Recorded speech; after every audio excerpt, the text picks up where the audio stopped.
In July, earlier in this year, I snapped my foot in half at a music festival. And the first thing that came to my mind and consumed my body was fear. Fear of, how am I going to pay my bills? How am I going to afford to pay my rent, to pay my car payment, and all this stuff, because I am unable to work if I have an injury. And so, with all of the pain shooting to my foot, with the blood flowing to my foot, the overall feeling was fear. I've always been a big believer of everything happens for a reason. Everything that seems to be bad, it's only bad in our eyes because we don't have the ability to see the overall idea of what's actually happening in our life. We view things as good and bad, good and bad. But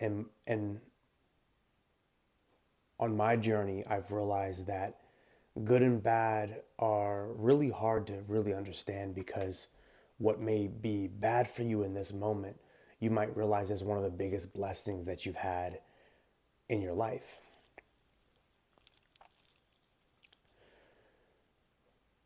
I knew that I was going to be out of work for a while. I knew that I wasn't going to be able to get paid.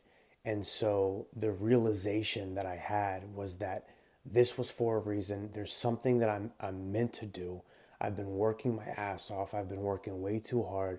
So what I need to do now is sit down, relax, and create.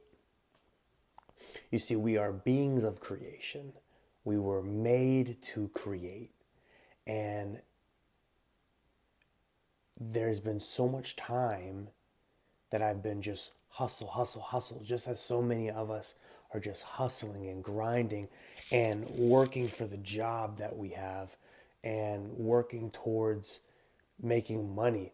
We are not walking the divine path that we are meant to walk, because we are stuck in the mentality of survival. We are stuck in the mentality that we need to make money. And of course, this is true. This is one of the five basic necessities, the basic needs of humans, that Abraham Maslow, I think that's how you say his name, but Abraham Maslow talks about the five basic necessities that humans need, and survival is one, making money is one, and of course, this fear that I had was a completely real fear. What I needed to do was transmute that fear and redirect the energy of why it was that I was sitting and not being able to work. What was the reason for this injury? Fast forward to about a week later, when I was okay. Sweet girl. Okay, go. Fast forward to about a week later, I am sitting up at my apartment in Nashville, and I have a boot on my foot. I am just sitting there trying to contemplate, trying to think about what it is that I need to do in this time. Well, a few years back, my grandfather, while he was laying on his deathbed, he told us that the only regret that he had in life was that he never wrote a book. And so I've always wanted to write a book, and so I decided to go ahead and write a book.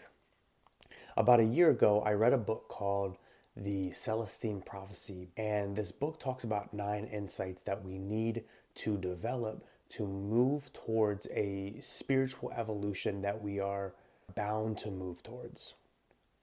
The second insight in this book talks about that we're here for a purpose. We are here for a divine purpose, and it is our duty and our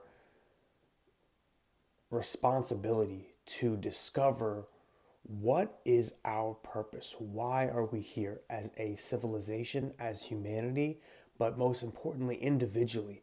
What is my purpose? Reading this book, it made me realize how important it is to discover what our purpose is, to discover how to walk in a divine path. And our divine path. Let's talk about The Wizard of Oz, the yellow brick road. What is our yellow brick road to Oz? Oz being the elixir of life, Oz being the promised lands of the story of Moses. What is our divine path to get to point B, the final point? The final point. Realizing that most people don't understand their divine purpose, most people don't understand what it is they're actually supposed to do in this life, it made me realize that I believe in this phase of my life that my path to walk is to actually help others create their own divine path, to discover what their purpose is in this life. I started writing the book and I started to realize exactly what this book was supposed to be. And I'm almost done.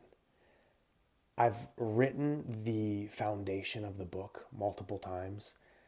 Writing a book is tedious. It made me realize how many little things go into writing a book. And so I don't exactly know the exact date that I'm going to release this book, but I'm thinking about sometime February or March 1st, maybe the first day of spring. I like the idea of that because the spring is the real new year.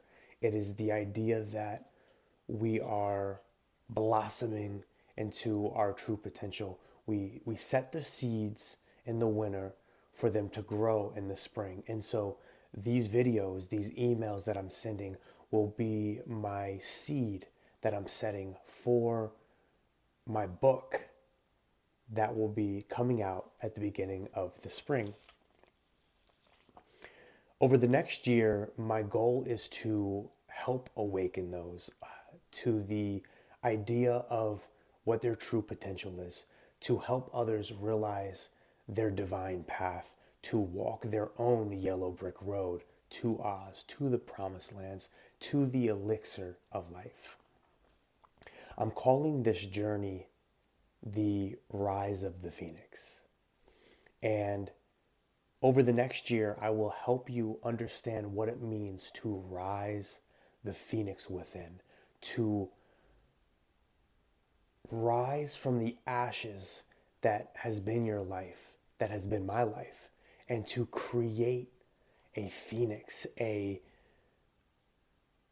beautiful bird that emerges from the ashes. The reason that I'm calling it this is because I believe that so many of us are living within the ashes of our life, living within the traumas of our life, and not realizing that the traumas that we have are actually the biggest lessons that we're supposed to teach to others. We are supposed to be the lighthouse that guides people in the darkness of their own journey. You have been given these traumas, these atrocities in your life because they are the biggest lessons that you are supposed to help others learn on their own journey. I get deep into this in the book and other videos that I will be covering, but this is just the basis of what it is that I want to create. And I know that most people won't see this video, but as I continue this journey of my own Rise of the Phoenix journey over the next year, I will be teaching a lot of lessons on what this really means. The three framework that I'm going to be using is the hero's journey of self-discovery, the 4 pillars to purpose and power, and the financial path to peace. These 3 frameworks I have created really over my lifespan to help you and to help myself understand what it is that we're really supposed to be working towards. The hero's journey to self-discovery is discussing how to actually get onto your yellow brick road, how to actually understand what your divine path is.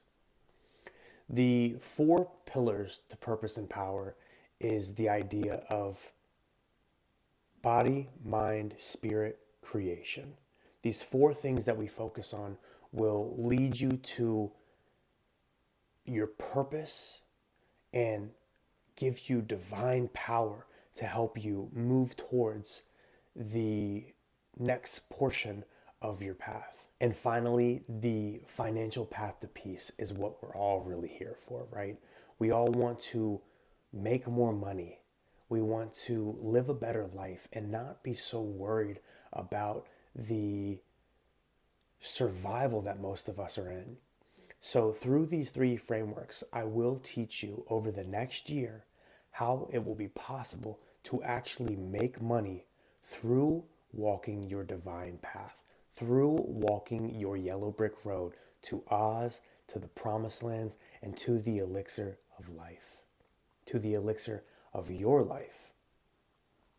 There will be a lot that I will be discussing over this time. There will be a lot of different frameworks and ideas that I will throw at you, and I will make it my goal and my duty to post weekly a different idea to work towards that week. I will make it my duty to make a weekly email discussing this topic. And I will also be offering a monthly newsletter that will be a deep dive into the frameworks, the three frameworks that I discussed before, that will talk more about what it is that is supposed to be your purpose, how to get personal power, how to start making money by promoting your story, by promoting your creations. All of this will happen over the next year, and I believe that every single one of you is capable of walking this divine path to creating a life of freedom and a life of power. And with all that being said, y'all, stay golden.